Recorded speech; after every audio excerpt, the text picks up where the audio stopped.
This is 2020.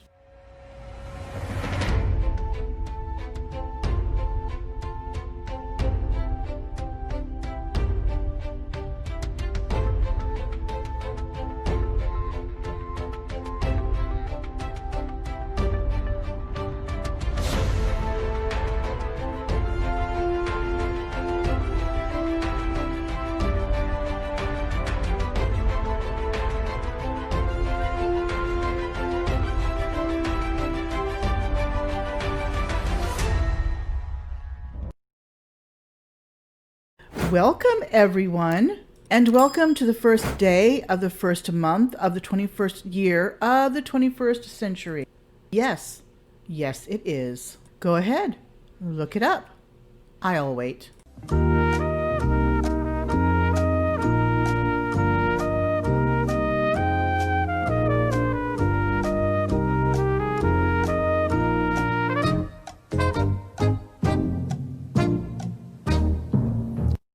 Uh-huh. You thought I was wrong. Now don't you look silly. Last year I did a retrospective of my videos from 2019 and it was very popular. So this year it's back. And this time I have many more videos to showcase. However, I am going to keep the retrospectives to under 30 minutes or so, which means there will be more of them this time around. The first video of two videos for today I published on January 14th, 2020. Terra Times puts himself in a hairy situation and proves Einstein right when he said, "Two things are infinite, the universe and human stupidity, and I'm not sure about the universe."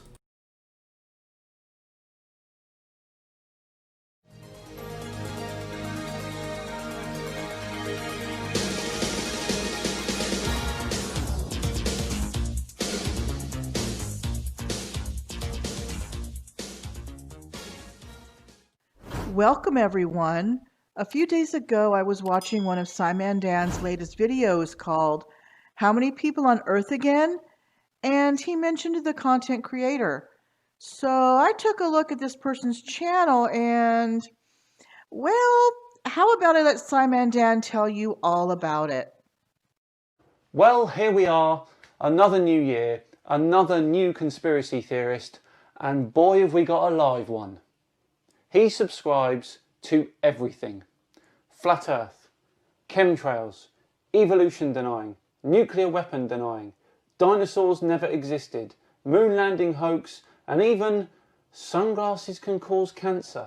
With a list like that, it makes you wonder what we could be possibly talking about today. We are talking about Terra Times. Thank you, Simon Dan. I took a look at this channel and found this lovely video about the women of the ISS. So I decided to give them my own brand of attention. What's even more ridiculous about them filming spacewalks in a water pool, and spacewalks are impossible, is that the women for the hoax perm their hair. So it's ridiculous that spacewalks are filmed in pools, spacewalks are impossible, and women that go to the ISS have permed hair. Check. Here she's in front of a blue screen, and the background is not moving. The cable is completely still. And in real life, there would be airflow in the space station. The space station would be making adjustments that would not stay fixated. Fixated? Those cables are not obsessively attached to the walls. I think it should be fixed or affixed to the walls. It's just a screenshot, and they just put it in the background. It's blue screen. And her hair is permed for this ridiculous hoax. And of course you know this for a fact. I mean, it's not like women perm or curl their hair on Earth. That would be silly. This is a video that I made about the absurdity with their hairdos. They perm their hair. It's ridiculous. Their hair stays fixated. The public doesn't notice that their hair is permed.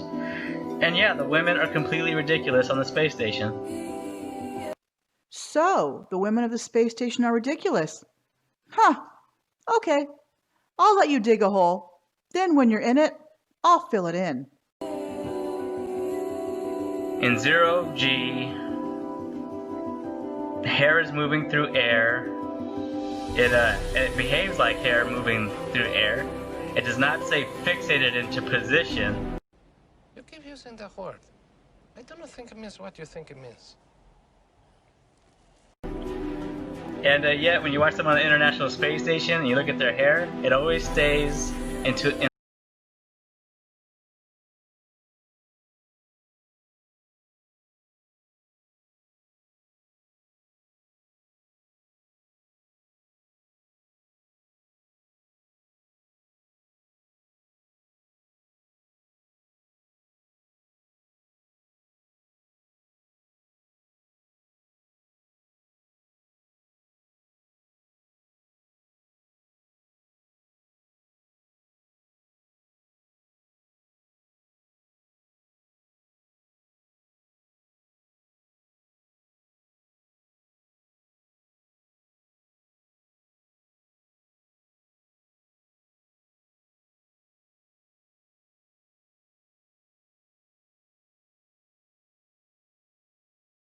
With fixated snakes coming out of her head?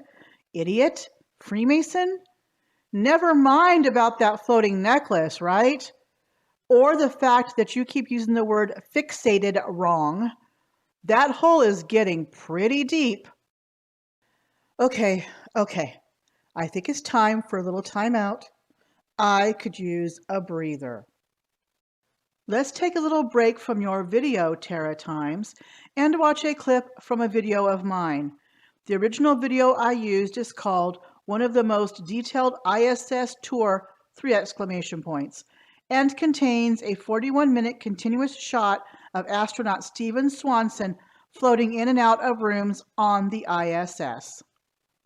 My clip shows 3 minutes and 7 seconds of him and could only have been done on the actual ISS, in space, not in a 0G plane, on the ground in a water pool, or in a Hollywood basement. In the following clip from the video, One of the Most Detailed ISS Tour, you will see astronaut Stephen Swanson giving a tour. Here is what the 0G plane looks like on the runway and on the inside. However, you will see that the International Space Station is much different, as it consists of various long tubes connected to one another with alcoves and rooms coming off the sides of it. So from here, if we go starboard, we go into the airlock. If you look on here, it's just starboard.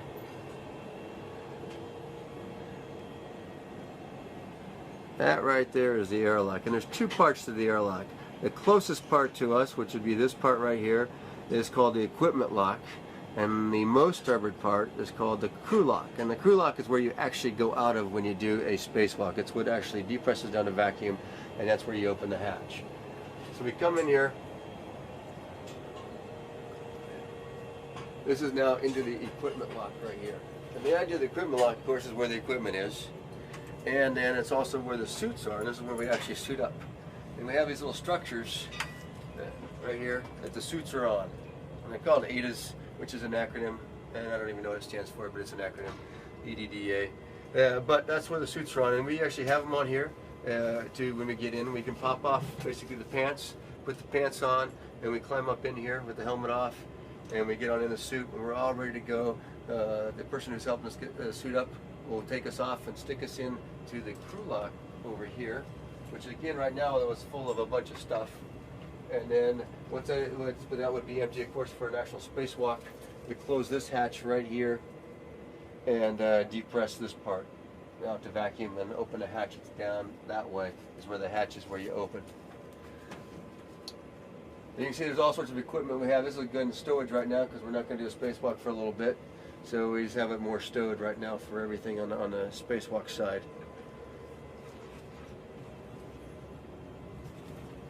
And that is unfortunate.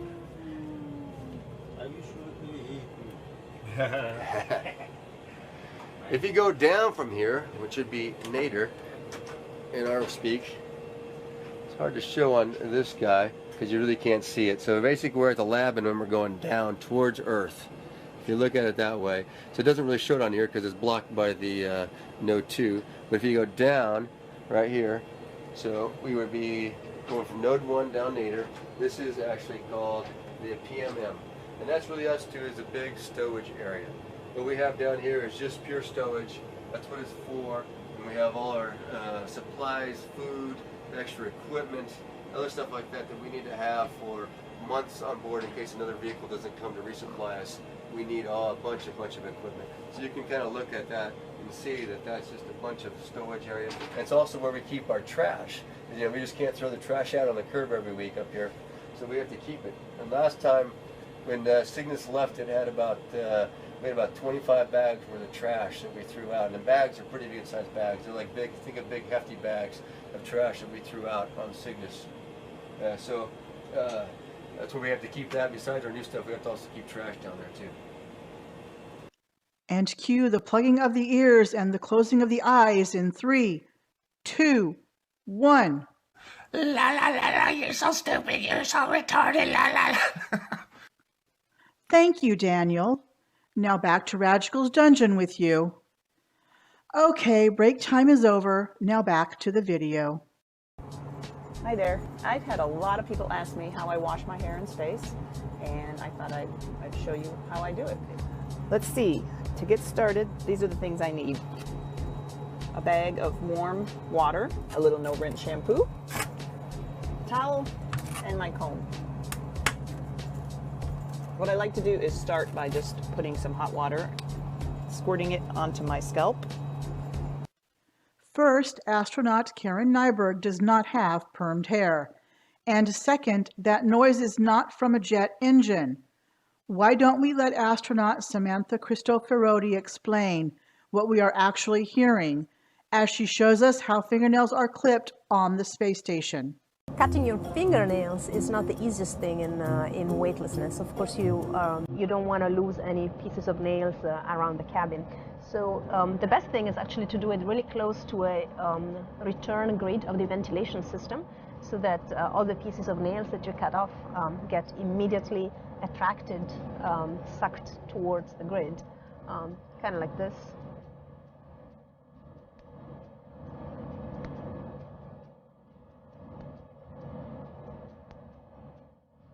There you go. And then when you're done, of course, you want to have a vacuum cleaner handy so that you can clean after yourself. It is the air intake for the ventilation system you are hearing, not jet engines. Oh, by the way, did you take a look at Samantha's hair? Obviously not a perm. And I have a mirror here so I can kind of watch what I'm doing. Sometimes the water gets away from you, and you try and catch as much as you can. Hey, Riley, you want to take this one for me, please? No! Thank you, Riley. Then I just work the water up through to the ends of my hair. She is easily running her fingers through her hair. That does not happen with permed hair. And no perm I know of makes long straight hair stand on end like that. Then I take my no-rinse shampoo and squirt it also on the scalp, just a little bit, and rub it in. Again, kind of working it out to the ends. And sometimes I'll actually take my comb to help work it all the way to the ends. And I like to take my towel while I have the shampoo in there and just kind of work it. Because without standing under running water, you kind of need to use the towel a little bit to help get some of the dirt out. I like to follow that by a little more water. It's called no-rinse shampoo, but I think it's best if you use a little water with it. Of course, there are bars all over the space station to help the ISS crew members stabilize their bodies in zero-G freefall. So obviously her feet are under a bar, but she is also stabilizing herself with her muscles.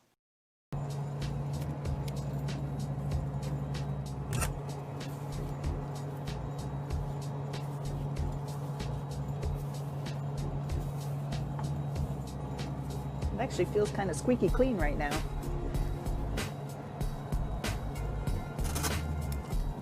Now I'll take the dry part of my towel. We use towels for quite a while here, since we have limited supplies. We use them wisely. There, I think that's pretty good. And now as my hair dries, as the water evaporates from my hair, it will become humidity in the air, and then our air conditioning system will collect that into condensate, and it won't be long, and our water processing system will turn that into drinking water. Ow! I slapped my forehead too hard.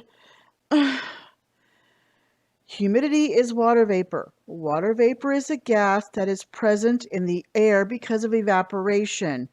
Yes, even on the ISS. Oh my God. Thank goodness this video is almost over. I don't know how much more of this I can take.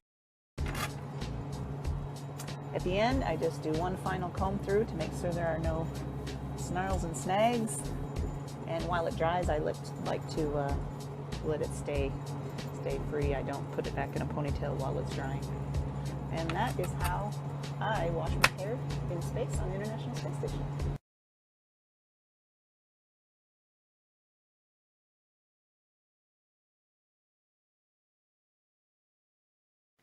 Thank you to everyone who watched, especially those who stuck around till the end. If you did, I humbly apologize for putting you through the willful ignorance of the video maker. Wait, why am I apologizing? I didn't force you to sit through it all. That's on you. Psh, sorry, not sorry. This next video from February 3rd, 2020 really needs no introduction. However, I should note that the subject it is about was a casualty of 2020. No, he did not die. He lost his Facebook group, though he did start another one, and his YouTube channel. Are Instagram and Patreon far behind? Only time will tell.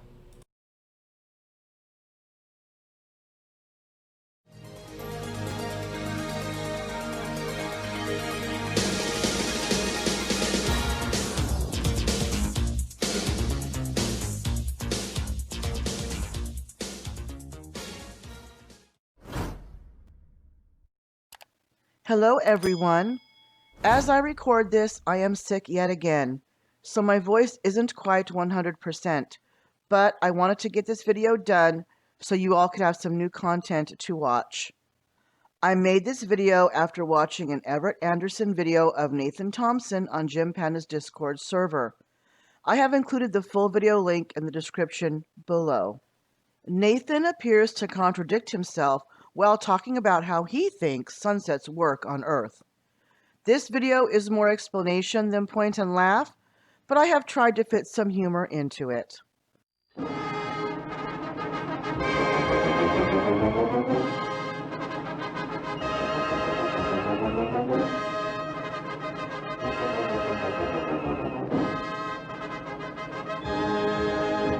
Introducing Bozo, the world's most famous clown.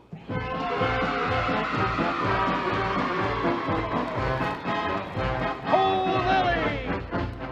I am such a funny clown. I like to travel round and round. The circus is my home. I always seem to roam. In the rocket ship I soar. I explore the ocean floor. But you must know I'll never go unless you come along. Bozo, Bozo, always laughs, never frowns. Bozo, Bozo, Bozo the clown. Suddenly. The sun speeds up towards sunset on both models. It's because of atmospheric conditions. It's being pushed towards the horizon by the atmosphere. Well, actually, it slows down. And doesn't it have to speed up, though, by an enormous amount in order to get all the way from, say, its angular size of 0.5 to below 0.2? Or 0.02, I'm sorry. Dude, the sun is small and localized. Just look at crepuscular rays, a green flash. I mean, there's tons of proof. Daytime temperatures, drastic daytime temperature variations. That's it. Just say words. That'll get you out of it. Well, if it's local, wouldn't this even be more pronounced? What I'm saying? Drastic daytime temperature variations is just words. That's your argument. No, you're responding to sun... Scott's question, and you haven't responded directly to what he said. You just spewed out a load of words. Yes, Nathan, all you are doing is throwing around words with no evidence. Let's address each of your claims one at a time, shall we? Crepuscular rays are streaks of light that seem to radiate from the sun shortly before or after sunset. The sun's light shines through a break in the clouds or a notch in the horizon line and illuminates atmospheric haze or dust particles. A green flash is caused by atmospheric refraction and the scattering of the light at sunset, when the red and orange light wavelengths are filtered out and the green light is able to reach our eyes. Now to address your claim of drastic daytime temperature variations. I am not sure what you mean by drastic, but temperatures do change throughout the day. There are 3 methods of heat travel: conduction, convection, and radiation. And there are 2 ways that heat is distributed: vertically and horizontally. Vertical heat distribution is convective, which causes vertical air currents, puffy clouds, rain showers, and thunderstorms to develop from warm air masses. Horizontal heat distribution is caused by more sunlight hitting the tropic regions versus less sunlight hitting the polar regions. This causes high and low pressure areas to develop within the atmosphere, which in turn causes wind that transports heat from the tropics up to the polar regions. Well, that actually, Scott asked them, and they're not a response to his question. There is no evidence the sun is larger than the Earth. There is no evidence it's 93 million miles away. The sun is small and localized, just like we observe. Preach it, brother. But isn't what I'm saying even more pronounced? Doesn't it have to accelerate an enormous amount towards sunset? And if it's doing that, then why is the people that are, say, in the middle of noon at that time not experiencing that acceleration? It doesn't have to accelerate at any given time throughout the day, okay? It appears to accelerate because of atmospheric conditions. That's all. Wait, did I hear that right? Did I just hear you contradict yourself? No, can't be. With all that brain training you do, how could you forget what you said? Okay, Nathan, I think we need to go back to the beginning of this video and see if you did contradict yourself.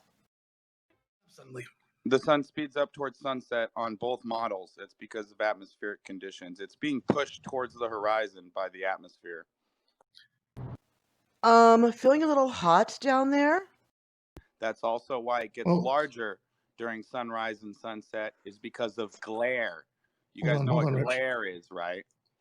So, but doesn't it have to accelerate to the extent that it's got to go from full size to no size in the span of about 25 minutes, when it's spent the entire day at basically roughly the same size? So in that last 25 minutes, in order to go from from full size to no size, doesn't that require an acceleration? Doesn't it have to speed up compared to what it's been doing? I've never seen any evidence that a sunrise or sunset would require the sun to speed up. Well, how does it disappear, I guess is what The sun doesn't get larger. The glare is from the light directly hitting our eyes. And did you not hear the clip I just played of you saying that the sun gets pushed towards the horizon by the atmosphere?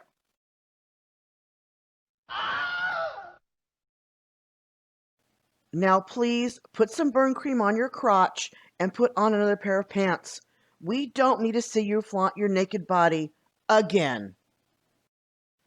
I was going to go point to point on the despicable, disgusting, virtue-signaling charlatan that is Nathan Thompson, but that is a video for a different day. For now, let's just say that he exploits others for his own personal gain, flat smacks children, hides behind his dog and his phone, and crashes in other people's homes, as long as they have 8 shower heads, of course. However, this is all for Nathan Thompson this time. He will be a subject for another video in the future. It is always fun looking back on videos from the past. I hope you enjoyed them. Thank you for watching. See you in the next one. Bye-bye.